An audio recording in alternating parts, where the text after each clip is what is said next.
Welcome to E360 TV, the live streaming and on-demand destination for influential voices and enlightened audiences. We offer trending, grassroots, and purpose-driven content across a diverse range of interests. E360 TV is more than just watching programs. We offer the ability to interact with live shows connecting audiences to real, authentic influencers and storytellers while streaming to millions of devices.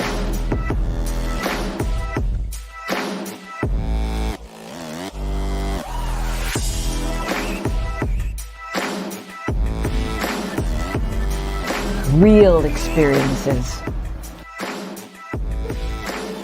Raw conversations. One destination for it all. E360 TV. Hello, hello, hello. I have a question for you. Have you ever felt completely lost? You know, seeking purposeful direction that could and should propel your mission within your divine journey to that next level, but still it hasn't happened. Well, my name is Lauren Michaels Harris, and I'm the founder of P3, the Journey Series. People come to me because they're wounded. Many are scared, and even there are those who are bruised simply because they feel that they are increasingly, for whatever reason, losing their ability to dream. Now, this P3 program is not for a person who's just looking to start a business, no, but rather for those of you out there who have been on your journey and you've been navigating within your divine purpose, but you still desire to elevate to that level that you have not reached yet. If this is appealing, if this describes you, then I want to have a chat with you. I want to hear your story. So use the link below to get registered for your free seat at P3, the Journey Series. And let's get started, one story at a time. I'll see you inside. Click the link. On July 4th, 1962, I found myself in the lost and found of mankind. Just because something finds its way to the lost and found doesn't mean that it wants to be there. Just because something finds its way to the lost and found doesn't mean that the person who lost it doesn't care for that lost item. You are writing moments that people will learn from, grow from, and heal through for thousands of years. Together, we are co-authoring a unique moment in time. That DNA, those fingerprints, they're going to be gone. Ashes to ashes, dust to dust. But it is your story that they will tell for thousands of years. But only if you leave it. Things that do not serve you must go. The longer you wait, the more time you give them to trick you into serving them. 22 homes in foster care, everything I wore as a scar, as a shame, things that started like Velcro on my spirit. After just a few months, then years, then decades, I had believed myself into believing that they were indelible tattoos. Sometimes we have to be broken down to appreciate the view once we start getting up. I want you to leave this place and know that you have been changed. Why? How do I know it's true? Because each of you has just changed.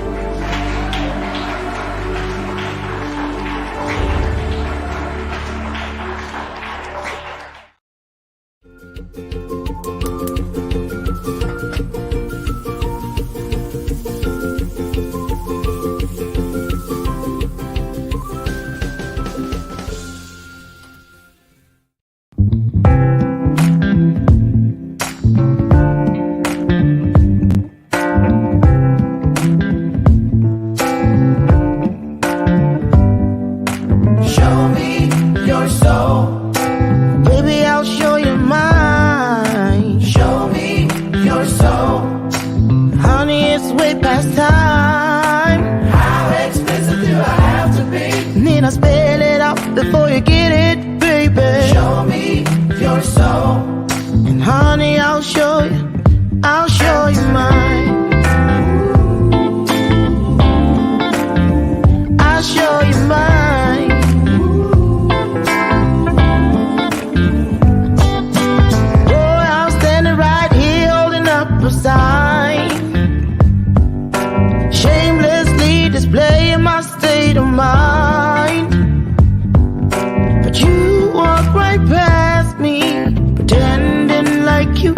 empty. What's yours for the taking tonight? Wake that ass up. Ain't no sleeping in here. Well, we can. Oh my goodness. Nothing like an early morning plunging neckline. Okay. Well, it didn't look that way in the mirror, or did it? Welcome to today's installment. Ooh, the Friday edition. We've done it. We've worked our way, moved our way to the end of another work week. Hallelujah. Can I get an amen up in here? I'll start them off. Put it in the comments. And also, let me know where you're viewing from. It's exciting to hear from all of you beautiful people. And good morning to all of you beautiful people. I'm Dr. Lauren Michaels Harris, and I am so thrilled to be here today, primarily because when we come together, we're not just, kicking it, shooting the shit. We are literally fulfilling one of the greatest promises available, and that one that guarantees us that when two or more, just two, come together, we've sharing that heart space. We have that mindset of service to each other, and we're seeking and understanding how each of us is easing suffering in this world. You know what happens. It's called spiritual magic. That's what happens. That's the bell of purpose. It's here every day. I ring it whenever there's some truth out on the table, because I know you're busy, but I don't want you to be so busy that you miss something that could change your life. So just like that bell has a ring to it, so does the truth. That's the bell of purpose. And right now, welcome to the show, my sidekick. She's been here all 7 years. We hit the 7-year mark last Tuesday. Lucy McGillicuddy Ricardo. That's my girl, right? Love me some Lucy. I surely do. I surely do. So, a couple announcements before I get our guest in here today. Great day to be here. Well, every day is, but today is particularly so because I'm so excited. We've got Clint Callahan in the house, and I'll tell you all about him in a moment. Oh, I know what I need to do while I'm talking. Well, let me just tell you a little bit about Clint real quick. Okay, while I get this thing loaded, I'm trying to do two things at once because okay, not meet me in St. Louis, but meet me in Chicago. Oh, wait, there are no names that rhyme with Chicago. Meet me in Chicago, Diego. No, doesn't work. Anyway, the 2023 Accelerator Business Summit is right around the corner. You guessed it, October. No, that's not right around the corner. Wait a minute. I got to say one more thing. You know what's going to happen in a couple weeks, right? We're going to walk into the grocery stores, the department stores, and it's going to say not Halloween, Christmas. You'll see. Gets earlier every year. But August 31st and September 1st, if you are in the Chicago area or you would like to be, come on down to the Tinley Park Convention Center where we will be tearing it up. It is the Accelerator Business Summit, Road to Legacy Mindset, over 30 speakers. And I'm so excited about my good friend, Sanjeev Chopra. You guessed it. That is Deepak's little brother. He's going to be in the house. He's a Harvard medical professor, a specialist in the world in the area of livers. And he is going to be speaking on, are you ready for this? The two most important days. Can you guess what they are? Number one, the day you were born. And the second one is the day you found out why. So don't miss it. If you're in the Chicagoland area, we'd love to see you. And guess what? Last thing, and then I'm going to get our guest in here. I'm so excited. We have launched and we have our first two clients flying in over the next 6 weeks. We have two coming in, one from Boulder, Colorado, and the other from Plano, Texas, to record their very own masterclasses. Yes. You guys remember 3 years ago, I did my own masterclass, and now I have built a business with the videographers and the copywriters who worked with me on mine, and we have created legacy builders. That's right, because everything you've mastered deserves its own masterclass. There'll be more information coming down the pipeline starting Monday, shooting a television commercial, and we're so excited. This masterclass series, this opportunity is not just, I'm sick of it just being for influencers, celebrities, that sort of thing. It should be for all of you to preserve your legacy. If your grandmother has all those recipes in her head, get her a masterclass so it will be there forever. Okay, so remember, everything you've mastered, yes, deserves its own masterclass. Isn't that awesome? I'm so excited. I'm really excited about this one, y'all. I really am. So we're gonna get Mr. Clint Callahan in. He's got an extensive bio, so I'm just gonna pick through it and let him fill in the blanks when he gets in here. But I'll tell you this much: Clint's his professional background is quite diversified and extremely robust. There's a word you don't hear every day. It spans business management, program design, team collaboration, along with therapy, crisis management, case management, trauma processing. And he's worked with diverse populations. He's tackled a broad spectrum of issues. For example, men's issues. We want to get into that today. Complications related to active or retired military personnel, trauma, HIV, AIDS, relationship problems, psychiatric disorders, and substance abuse. So we're going to get him in here. Now, remember, this is his first time. I doubt if he's nervous, but just in case, let's be on our best behavior, shall we? It's a safe space, and we want you to get involved. Get your questions ready, your comments ready, and you get ready, because here he comes. Throw some hearts on the screen for our good friend, Clint Callahan. Here he comes.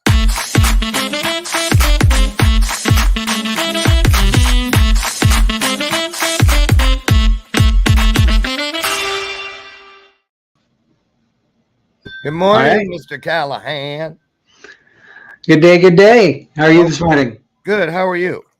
It's bright and early, so I am wide awake and I'm ready to go. Where are you in the world? I am in Colorado Springs, Colorado. So it's about a good 7:12 a.m. here. It's a beautiful morning. That's a beautiful place to live. Yes, it is. Have so you glad I been moved here from California. What's that? So glad I moved here from California. Oh, when did that happen? About 5 years ago. 5 years ago. Why'd you choose Colorado? My sister lives here, and so we wanted to be closer to family, and it was just one of the few places I had family left. So we decided to come here. Okay. Now we're going to get started here in a minute, and we're going to open everything up talking about this thing you do to ease suffering in the world called small changes, big impact. But before then, I like to give the guests just a moment to kind of create their own vibe with the folks. So I'm going to dip out for a minute and let you just fill in all the blanks, anything you think people need to know. Then I'll come back and we'll officially get started. Sound okay? Sounds great. All right. You take it away, Clint. All right. Well, hi, everyone. Well, my name is Clint Callahan. I am a therapist, social worker, life coach, human being, man, brother, father, all the kind of different things. I grew up in South Dakota. When I was born, I weighed 1 pound, 15 ounces. So 47 years ago, that means I really shouldn't be here. So I'm actually feeling very blessed to be here today. And when it comes right down to it, it really comes back to the things that I've learned in my life through the course of just growing up, is that we all struggle. We all go through pain. We all go through suffering, but that none of us are alone in our pain and our suffering. We all go through it. So for me, my story starts with after I got out of the NICU, went home, all the stuff, grew up, everything was great with my family, but then I went into elementary school. And elementary school for me and middle school and high school for me was very difficult because it was a lot of bullying, where I had friends that as a group were not very good friends, but as individuals, they were great as individual friends. And that caused a lot of frustration and confusion and all these different things throughout my formative years, which led me to have a wonderful combination of people-pleasing, imposter syndrome, depression, and anxiety.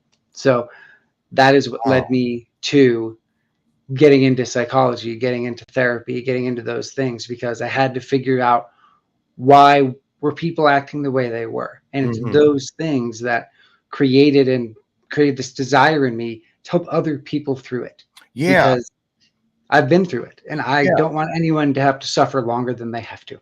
I hear that. Amen to that. Let me hit that. I'm gonna put that up on the screen. For real, that deserves a whole bunch of amens. We all know a little bit about that, whether we acknowledge it or not. But I want to ask you something. Okay, I do believe that, the earlier the shit starts, let's just put it that way, in our lives as far as being children and whatnot, I believe the louder our voice will echo through the hallways of history. Because you think it's so unfair. What did this baby do? Right. Hmm. I myself was barely 5 pounds in 1962, and I know I've heard the stories of how it was touch and go, touch and go, Oh touch and yeah. go. And you deal with physical things as a Hmm. result of that your entire life. I still do respiratory issues because my lungs didn't develop right and all that stuff. But here we are. Here we are. And so I really, I thought we were going to start with small changes, big impact, but I'm sure it all ties together. But It let's does. start. I was really intrigued what you said about the bullying and Hmm. whatnot, about how people, when you were a kid, they were collectively, they were a bunch of A-hats, Yep. but then individually, they were who they were. Talk about how you started. First of all, I've never heard anyone say that they had a group of friends that they couldn't stand being around as a group, but then Hmm. individually they were great friends. Talk about what is that, and how did you navigate both types of a relationship? Hmm. The person you were with the group and the person you were with individuals, and vice versa, because that's like three different things. It is.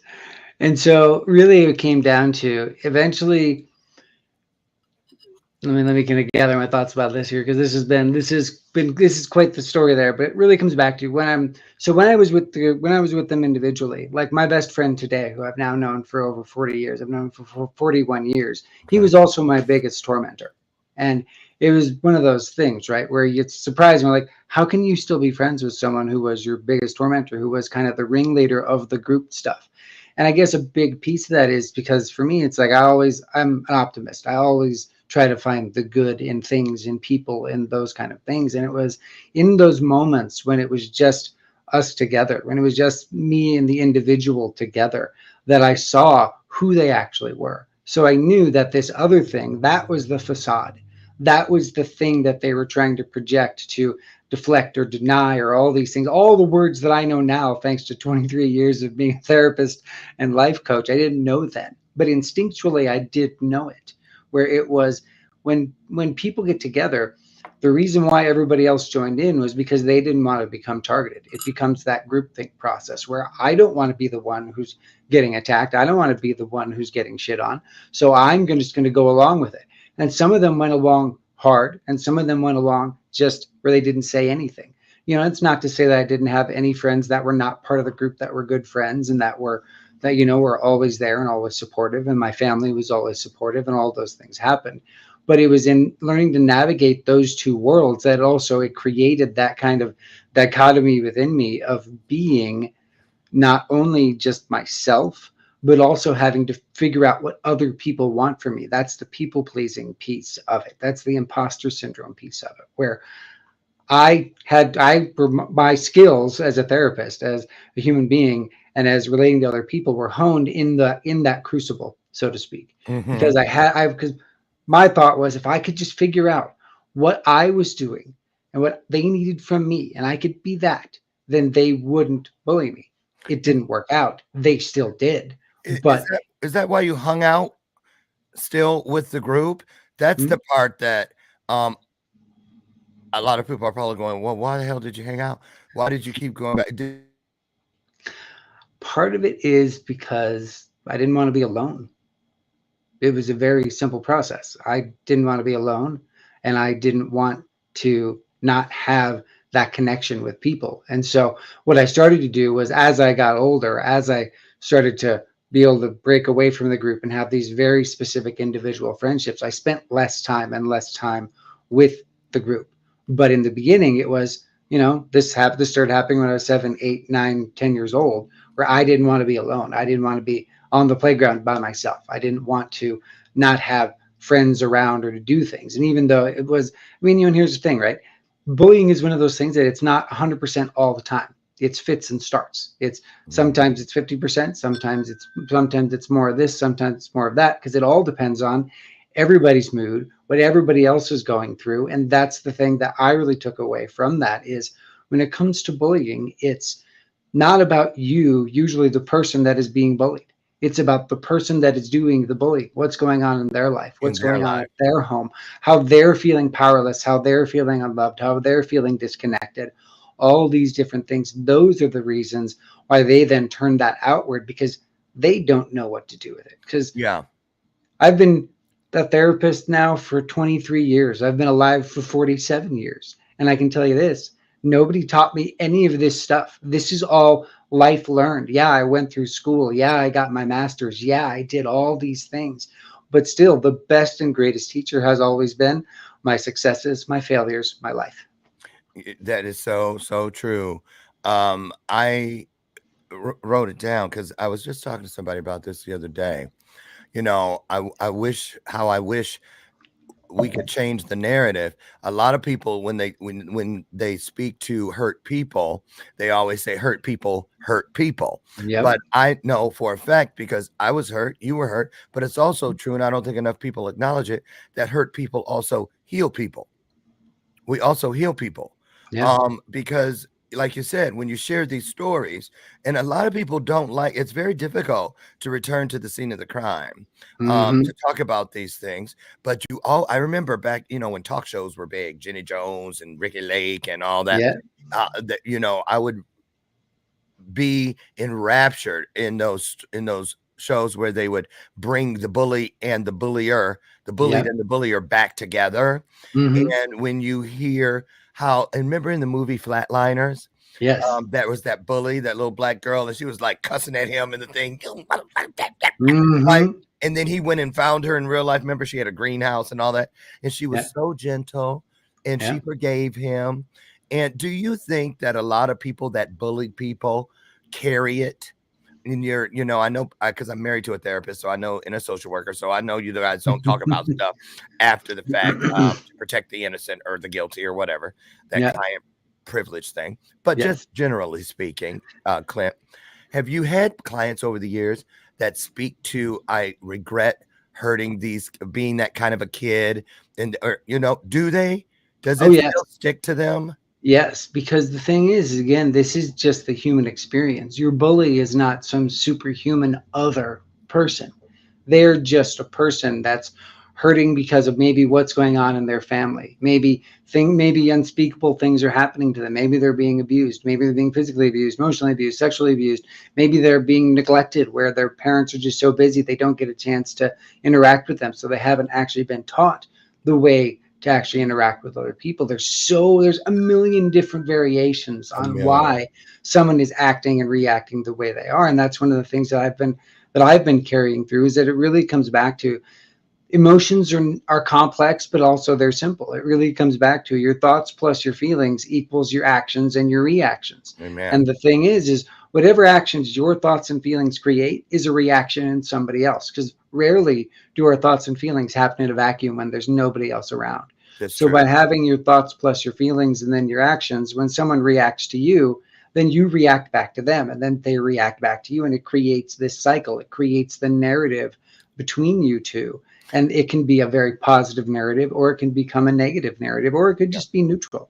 And that's the other thing that people don't recognize, is that everybody is going through stuff at any time of their life. You don't know what's going on with somebody else. So the best thing you can do is try to be gentle, try to be kind, try to draw out what is going on, help pull the venom out of them, help pull the pain out of them, because that's one of the most difficult things for people to admit, is to say, I'm in pain and I'm hurting. Because what happens when we're in pain and we're hurting? Well, a lot of us, we are still cavemen. Our brains haven't changed since the caveman times. It's only been 5,000 years of recorded history.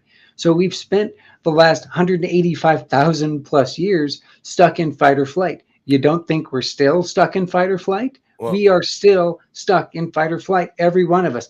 Biologically, we are in fight or flight mode right now. well, But that explains. psychologically, that's the difference. There's two kinds Yeah. of fight or flight mode. Yeah.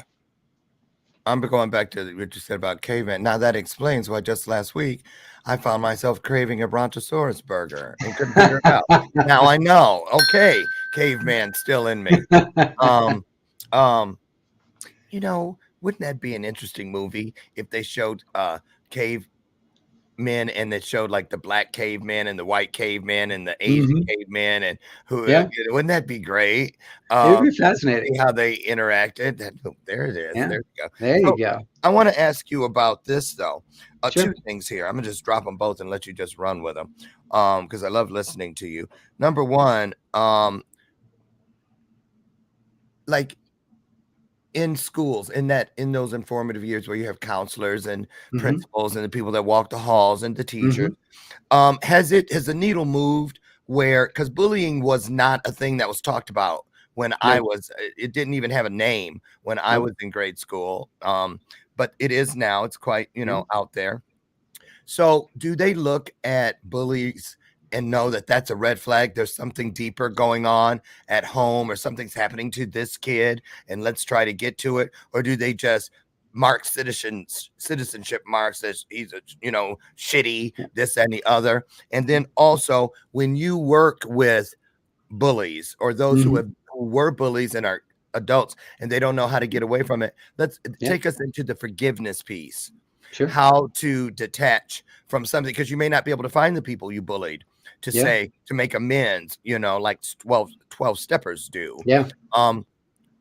Let's talk about how you help people with that way too. So it's kind of two different things there, but just take both of them and run So with it. I'll start with the school stuff. Yes, school has changed a lot in the last 15, 20 years, especially elementary school, because people are aware now of what that means. And a lot of it, sadly, is because of school shootings and because of those kind of things. So because of those things, because a lot of the kids that are a part of school shootings are ones that feel ostracized, bullied, looked down on, attacked, all these things. And so they lash out because they don't know how else and what else to do with their anger. And when I was a kid, I was a really angry kid for a lot, from probably about 8 until about 14. I was really angry. But my parents were wise enough to see all the anger, because my anger was, I was angry towards my family. I was angry towards people that I could trust and not towards the people that were actually bullying me. And so because of that, luckily my mom was basically an unlicensed social worker and my dad's an engineer. So I got the brain stuff for figuring out the math part of it, and I got the heart stuff from my mom. And with those two things, it kind of led me to, they're like, you need to go to therapy. You need to get this anger under control, because it's not what we want for you. We don't want you to be this angry all the time. Were you acting out? Oh yeah, I was acting out. What did that look like? Oh well, I bullied my sister. I went after my sister. I went after the younger kids in the neighborhood. I would isolate a lot. I would disconnect from everybody. I would basically just stay in my room and be sullen and play video games, read books, read comic books, just escape. I would just escape. So I would either lash out or I would escape, because I didn't like it when I was being the bully. But So at the you same go to time, I didn't school. know what to do. So you go to school and be with that group of bullies. And then do you think that helped, that the fact that you could come home and bully other people made it easier for you? Is that why you think you stayed with the group? Part of it is, I think that it was a relief valve for me. It was because, it's just because human beings, really, when it comes to our emotions, we're a lot like a pressure cooker. If we don't relieve some of that pressure in some way, either, I know there's tons of much more healthy ways now than bullying other people, than having hurt people. Yeah. But that's one of the ways that it is a relief valve. It lets off some of the steam so we don't explode, so we don't make things much worse. But that's the piece, right? Is as we continue to move through that, I now know that if I would, I now know that, because when they put me into therapy, I started journaling. They basically gave me the big sheet of faces of like, what emotion are you feeling? Oh, wait, there's more than just happy and sad and angry. Oh, I thought those were the only 3 feelings that there were. Oh, you mean there's these other things too? And so I started to learn words for what I was feeling. I started to learn this equation. So you could name it. Yeah. Well, I learned the equation piece of it. And that's, if I'm sad and I'm angry and I'm disgruntled, then that usually leads to this other kind of feeling state. Because feelings are not just this one thing. It's not, I'm happy. It's, no, I'm feeling joyful and I'm blessed and I'm grateful. Okay. That is what it equals happy in this moment. But it's figuring out that piece where you can deconstruct both the positive and the negative feelings that you're going through. It allows you to then know where you really are. It's kind of like spatial coordinates for you emotionally. Like, where are you emotionally? Because if you know that, then you can make proper choices. You can decide, is this worth my time and energy? Do I still want to feel this way? Is this serving me in this moment? And a lot of the times the answer is no, it's So, not. so when you were getting bullied, Hmm. it didn't feel good. Nope. But when you went home and were being the bully, did Hmm. that It feel it good? felt good. How did Yeah. you separate the right and the wrong Hmm. so quickly? You know what I mean? How did you not say, I know how this feels and why am I Yeah. doing it? Because at the time it was, I needed to get it out, but I didn't know how else to get it out.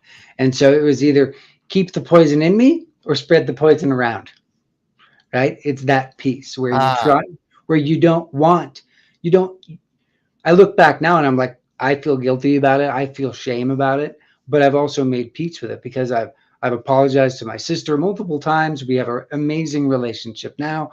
I've apologized, to my mom, to my dad for my acting out and for the way that I was and for those kind of things because I recognized that by that's me doing that, it was a survival mechanism for me at the time that I now know was completely maladaptive, non-coping, non-good. It was a bad survival mechanism, but I didn't know what else to do, which is why it started with me getting angry and bullying other people. But then because I didn't like it, because when I saw the way it was or the way my sister was reacting to it, the way my parents were reacting to it, so that's when I then flipped into, no, I'm just going to isolate. It's easier that if I'm just not around, if I just go into these worlds where I have ultimate control, because in comic books, the hero always wins. In yeah. most novels, the hero always wins. In video games, you can play the same level 47,000 times until you beat the level, until you learn the lesson you need to get through the video game. And it's those pieces, I think those things also helped me to understand and cope and process because it gave me mastery. Because I can read a 300-page novel in about 4 days. It doesn't take me a lot of time because I've learned that skill and those things, right? So then I've tried to find mastery other places. And that's sometimes what you do. So you either have two choices in pretty much any situation. Life is a very binary thing. You either lash out or you turn inward. And Yeah. that's usually what you do. So in your opinion, do you think, like, let's say, like, for instance, domestic violence, Hmm. the victims and the perpetrator, um, Hmm. do you think in a lot of cases that both of those people on the giver and the receiver Hmm. had some form, they were on one side of the equation of bullying at some point in their life, and it just because trauma grows with us, Yes. and what might have been just tearing my room up Hmm. at 7 could Hmm. be choking my significant other in the hallway at Yep. 22 Yep. and still be the same thing because it's festered, right? Yes. It is, and that is correct. Because the thing is, what people don't recognize when it comes to trauma is there is such a thing as intergenerational trauma, where the trauma of your grandparents get passed down to your parents, and then your parents pass it down to you, and then you pass it down to your kids. Mhm. And a lot of that is because of a lack of awareness. Because that right there is the key to beginning any significant change. Is it's basic problem solving. If you don't know there's a problem, how can you solve for it?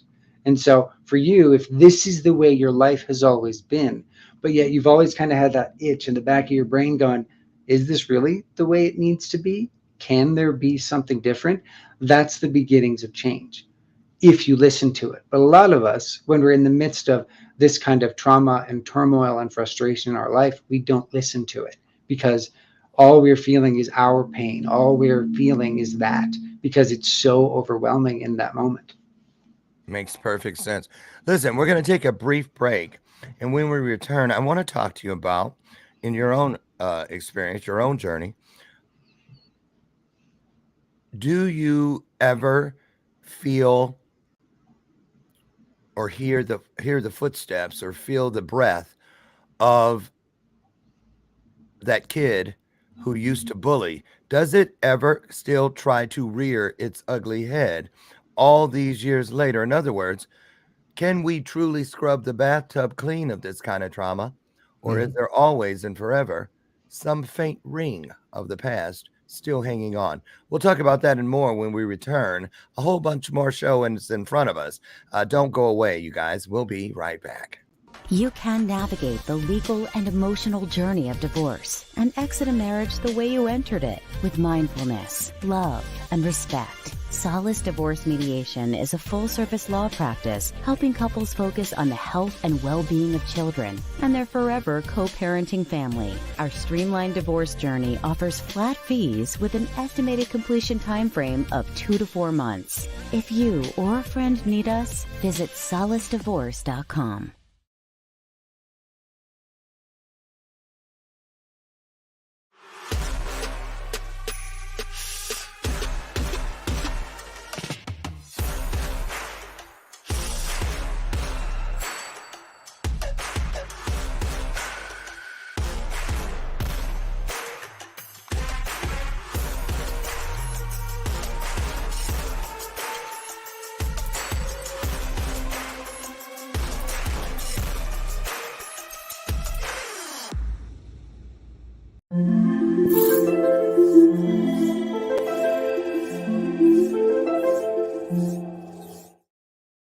Welcome back to today's installment of Bathrobe Moments. I'm your host, Dr. Lauren Michaels Harris, and our guest today is Clint Callahan. And Clint, before break, I told you coming back, I'd like to talk about, do you ever feel any of that person? Yes. Yes. The short answer is yes. And here's the long answer. So the long answer is, the thing is about trauma is that you can break out of it, but also it's a very specific process to do that. And a lot of it is, one of the things that I've done and that I've been through in my life is I practice and I provide this in my therapy practice, but I also do this for other people as I work with them doing a process called EMDR, which is eye movement desensitization and reprocessing. And a big piece of it is that for me, it really comes back to, it has been the imposter syndrome and the people pleasing that for me is the biggest ringing lasting pieces of the bullying part that I continually battle with every day, all the time. Like you talked about, like right before, like, oh, am I going to be nervous? This is my first time on your show. And the answer is yes. I was totally nervous. I was completely hyperventilating about 5 minutes before I got on your show because my imposter syndrome was really flaring up. It was, why should these people listen to you? What do you really know? Sure, you've lived a life, but hasn't everybody else? Who cares? Right? Yeah. Those kind of thoughts. And I had to be like, okay, I have to slow down. I have to stop. So the most easy practice that I've learned throughout the course of my career and what I've learned is box breathing. Box breathing is one of the best things that I've ever learned and what I've ever taught. And what box breathing, box, B-O-X. Yes. Yep. Okay. B-O-X, box breathing. And so what box breathing is you breathe in and you hold for 4 seconds, and then you breathe out for 4 seconds. You hold empty for 4 seconds, and then you breathe back in for 4 seconds. And you do that 4 times. And the reason why box breathing works from a scientific principle, because I don't do woo-woo stuff, I do science. But it's box breathing takes your parasympathetic nervous system, which runs our fight or flight response, and tells it to calm down, because breath is the one automatic system in our body we can control at any time. If I wanted to, I could stop breathing right now to the point where I would probably pass out in this chair. I'm not gonna, but I could. But that's the thing. And so what I'll do it. I'm kidding. No, I won't. But that's the thing, right? Is the box breathing piece is what it does. It allows you to tell your sympathetic nervous system, your parasympathetic nervous system, hey, there is no tiger that's attacking me right now. Because that's part of the biological trauma piece in our body. Is the first thing that happens whenever we start to get anxious or fearful is our body goes into fight or flight mode of the physical variety, where it's saying something in my environment is trying to hurt me. But the thing about this is, this doesn't know the difference between a real tiger sitting behind me ready to eat me, or the tiger that's in my brain saying it's behind me ready to eat me. And that's the piece. So by doing the box breathing part, that slows everything down, and it lets you stop for a second and go, okay, why am I doing this? What is happening? And so I use this process with people all the time, as I basically teach them, these are the things you do. First thing you do is box breathe. Then you literally do a brain dump. Take 2 minutes to write out exactly what's inside of your brain so that you can see it. Then go do a little exercise. Go take some power walking, do a little bit of push-ups, sit-ups, whatever you need to do for a couple of minutes to get that adrenaline out of here. Because where adrenaline stays when you're just sitting still is in your gut, in your heart and lungs, and in your brain. That's why when you're having a panic attack and you're sitting still, or you're having an anxiety attack when you're sitting still, you feel like time slows down, because that's what adrenaline's job is. Adrenaline's job is to slow time down around you. So if a tiger is trying to jump on you, you're sped up enough in here that you might be able to dodge out of the way. Yeah. That's the physical piece of it. So by doing those things, then going back and reading the stuff that you wrote, you now see what this is telling you. You see the story, because all human beings we are the story we tell ourselves. That creates our reality. So if I kept telling myself when I was sitting here, I was watching your intro and doing that I'm going to fail. I'm going to make a bad choice. I'm going to say the wrong thing. I'm going to do the wrong thing. I don't know what I'm going to talk about. I would have been sitting there like this. Yeah. Yeah. But instead, I took control of that and I said, no, I know this stuff. I teach this stuff every day, all day, 5 days a week. I'm designing a life coaching program about this stuff to help people break through all this stuff and learn all these different tools that have served me for the last 23 years of my life to help people move on and get out of their own way. Because that's the thing, is we are in our own way. The stuff we tell ourselves the most is what gets us into the most trouble. Absolutely. It's this story. 1,000%. And that's the thing. 1,000%. Let's talk about I saw in your bio, men's issues. Mm-hmm. Very broad. Take us through the top 3. Sure. Because it's a lot of us, including me, I don't know what they mean, what that means. So what are men's issues? The top 3 issues for men's issues are, and hopefully I think these things are changing with this next generation because of the way things have changed in the last 5 to 7 years with how everybody is relating to each other and being more open about things, which I think is amazing. But really the main thing is for men's issue of men of a certain age, of about, between 32 and over, and depending on where you live in the country, we tend to not talk about our feelings. We tend to deny that we have feelings. And when it's time for us when we are confronted by those feelings, we shut down. We just disappear. We don't want to even acknowledge or recognizing that it exists. Because like I used to joke with my wife in the early parts of our relationship before we were married, I only have 6 feelings. And she's like, well, you're a therapist. You have one. I'm like, oh, I know, but these are my 6. And she's like, okay, what are they? Happy, sad, angry, hungry, horny, and sleepy. And she's like, well, 3 of those aren't feelings, they're body states. And I'm like, I know, but they feel real to me. And that was just kind of the running joke that we've had for pretty much our entire marriage, because that was the stuff that I felt like, it was safe to be happy. It was safe to be angry. And it was safe to be sleepy, hungry, horny. And it was safe to be sad only when I was by myself, not when I was around other people. Those kind of things. And that's the stuff. So for a lot of men, it's breaking out of the macho stereotype of what it means to be male, to be alpha male, to be beta male, to be sigma male, all these different kinds of males that are out there, when no, you're just a person. You're just trying to figure it out.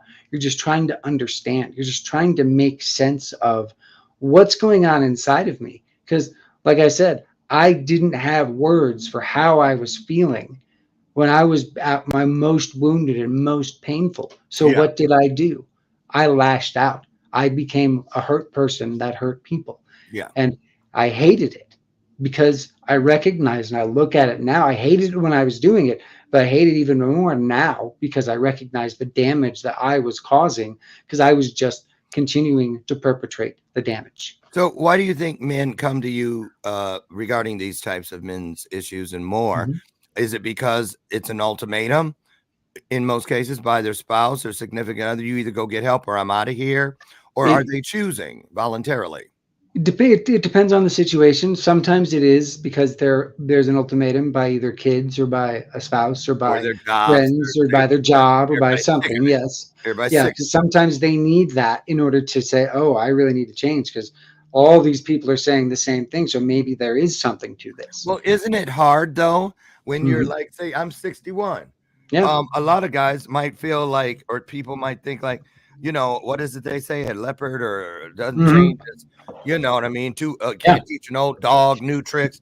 All Yeah. of these clever. Yeah. How difficult is it midlife to say, I want to be better. I want to do better and It really say that. actually, it's actually not that difficult at all. And that's the thing that people often find surprising. One of the reasons why I created Small Changes, Big Impact is I created it in a way that is designed for people to be able to learn this stuff in literally 15 minutes a day. Where if you just become more mindful in 15 minutes a day, you take the time to learn some psychological tools to recognize these thought processes in your brain that lead to the formula of my thoughts plus my feelings equal my actions. If you learn that basic formula, and you can use that formula and take that 5-second breath before responding or reacting to something, you can change your entire life in about 100 days. And I know this because I developed this system because I went through this. After my mom committed suicide in 2005. Oh, And that was one of the most difficult periods of my life. And then for your mom, the unlicensed social worker. yes, yep, she got an autoimmune disorder when she was in her late 40s that basically turned her from a late 40-year-old woman who was healthy to a 90-year-old in the space of about a year. And Oh, so it was chronic pain 24/7 in these things. And I was with her 2 weeks before she was going to do it. She told me she was going to do it. I did everything I could to help her not want to do it, talk to the doctors, did all the stuff I was supposed to do, but she still made the choice. It took me a long time and a lot of grief. And that's where I burned out, spun out, and basically got spun out of my life for about 3.5, 4 years when that happened. And then why? that Because is did you feel responsible oh, in part or of course. guilty? Well, also the other part of that is I also was a therapist working in a locked psychiatric hospital at the time with Oh, people that were acutely suicidal. So I'd been doing that for the last year and a half. So I had all this extra special knowledge about this too. And yet I went and told her doctors and her psychiatrist and her people this stuff was going on. And they basically told me, no, she's going to be fine. She just has to complete this program. And I said, no, you don't get it. I know what's going on. It got to a point where I argued with them so much that my mom actually threw me out of the room because she said I was being disrespectful to them and that I wasn't listening to their process. And I was like, wait, let me ask you this. I'm sorry to mm-hmm, butt in, but sure, I can't get it out of my mind, this question. Because, yeah, I told you I'm married to a therapist. yeah, And I know how, like, we'll have plans and stuff. And mm-hmm, he'll end his day at 7 p.m. or whatever, his last patient. And then he yeah. goes, sorry, honey, we're going to have to cancel because I have to do one of those. Well, I forget what it's called. One of those reports 5150 M1 hold 72-hour mental health where safety you got to welfare get check stuff. Yeah. somebody, you've got to Mm-hmm. get them put in the behavioral sciences Yep. because they said something Yep. that spoke to, I'm going to take my own life. Now, Yep. were you ethically bound when your mother said that as a Yes. licensed therapist to I call was it in ethically or bound no? because that doesn't matter. The state doesn't matter. I'm wherever I am, whatever I do, even being a life coach, which is completely non-state, non-city specific. Even doing that, if someone were to say that they were planning on hurting themselves, I'm ethically bound to do that. So I did you have call to. it in? Well, I was there with her at a program. So I went and took her to her doctors, to her nurses, to her stuff. And I told this to them immediately what it was. And that's why I did that is I had them do that so that they could hopefully make the change. And so, but ultimately it comes down to, even if someone is feeling that way and you put them in the system and they do all that stuff, that doesn't necessarily mean that they're going to snap out of it. Because her mind was made up because for her, this was now 24/7, 365, nothing but pain. She could barely sleep. She could barely eat. She could barely function. And for hers, it was not a special case, but it was specific for her. And so going through that was difficult. And that's one of the reasons why I created this system is because I went through being burned out after that. I I get I it. couldn't function. I couldn't be a therapist. I couldn't do my job. I got in, so I started doing real estate. Then 2008 happened and we lost everything and we had to go live with my wife's parents with our newborn child. And so because of that, I had to figure out, who do I want to be? Is this the kind of person I want to be? Is this the kind of man, husband, father, son, brother, all these? Who do I want to be? So I had to go back to, how can I beat this burnout? How can I change my life and my relationships? Because I'm so exhausted from it being the way it was. So I began to use this system of spending 15 minutes a day working on very specific things. The first thing all I did was I went back and I started being more mindful. I started meditating again, and I started getting back in touch with, who am I? What do I want? What's the story this keeps telling me every single day that keeps dragging me back down into the dark? I don't want to do that anymore. And so I started meditating, and then I started journaling, and then I started just doing, I went back to therapy for a while. And I kept doing these things to keep building and building and building back into who I wanted to be. Because there's two things I can leave you with before we're done here. What I want to say is this, is that when it comes to your life, taking that time to slow down and ask yourself those questions, it's one of the most important things you can do. What you need to do is slow down and go, okay, where am I in this? Where am I in this? What am I telling myself?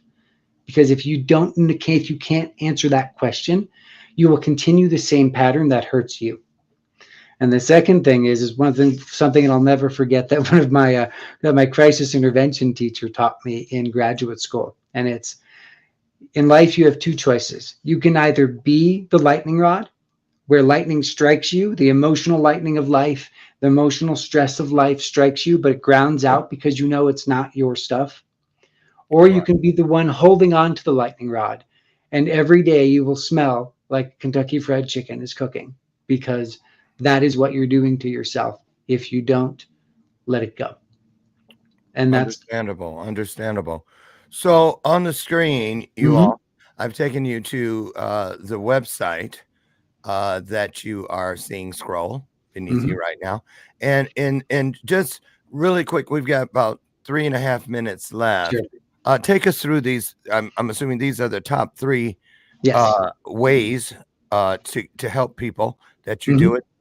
Just touch on each one of those real quick, if you could, to let someone know, and hopefully they'll get over if they need this. And I know so many do, and select a date and time and just see what you have to offer. Yeah.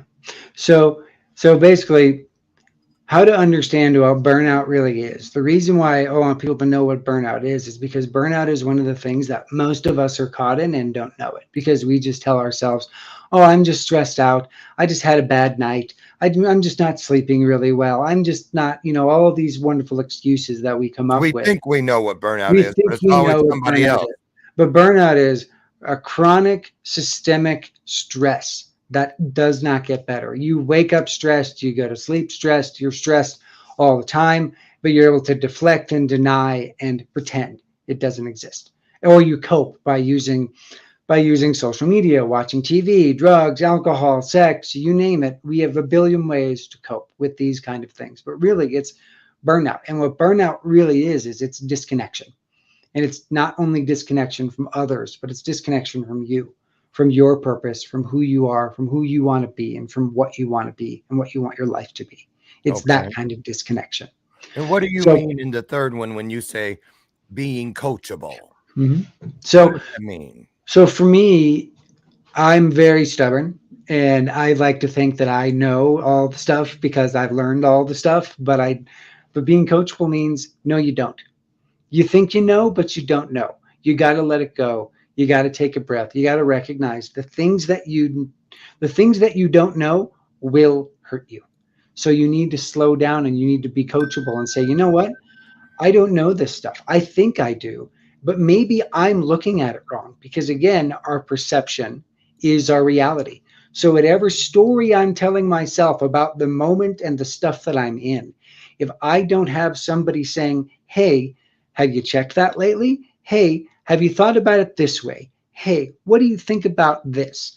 That's what I do as a life coach. That's what I do as a therapist. My job is to be a professional secret keeper and advice giver by giving you a third-party perspective.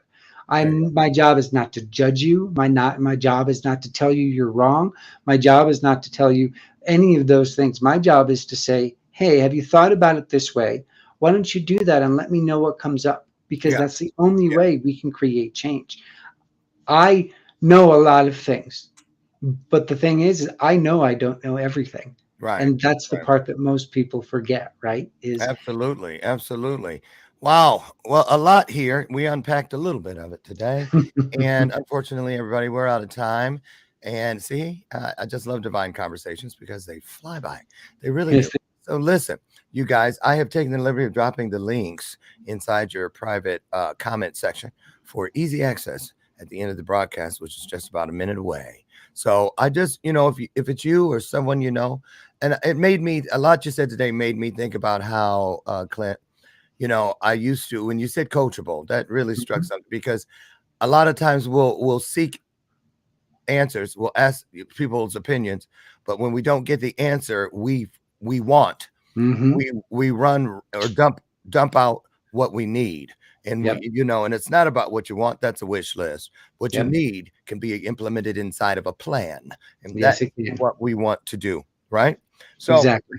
Okay. Well, thank you so much for all that you've done today. Great job. And you guys head over to smallchangesbigimpact.net/info. And then there was also the other, this one, if I can get it up. There it is. Small changes, big impact for you. Check out both of those. Thank you so much again. Great job. I look forward to more conversations with you. I would love it. Awesome. Hang out backstage. I want to say goodbye properly. And you guys, listen, get out. Have the best Friday ever. Have a wonderful weekend. And hopefully, God willing, I will meet you Monday morning right out there on the front porch, where again, you and I will create history through another divine illuminated conversation. As always, in closing, I say, be your best, find your highest self. And guess what? I love you. And there ain't a damn thing you can do about it. I'm Lauren, and I'll see you Monday. Get out of here. Have a great one. Thanks, everybody. Good job, Cliff. Thank you so much. Thank you. Cliff. I called you Cliff. Yeah, no, you go be Clint. You're fine. Okay. All right, you guys. Love you. Bye-bye.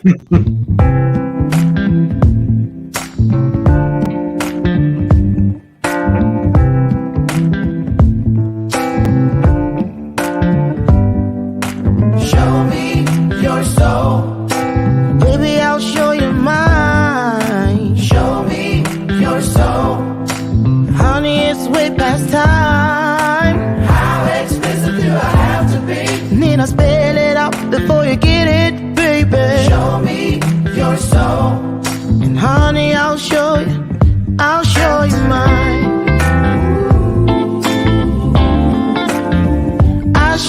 mine.